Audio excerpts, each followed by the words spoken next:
এরপরে মনে করো যে 3 + 3 লিখলাম = 6, এখানে এই প্লাস চিহ্নটা কি করলো 3 আর 3 এর উপর একটি কাজ করলো, অর্থাৎ এই 3 এবং 3 কে একত্র করলো, তাহলে এই প্লাস হচ্ছে আরেকটি অপারেটর।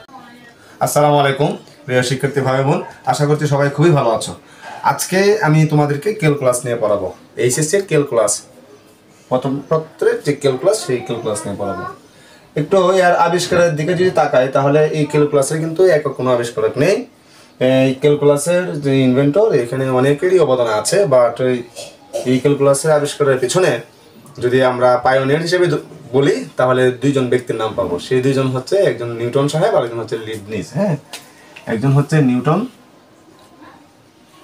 নিউটন সাহেব আর একজন হচ্ছে লিবনিজ।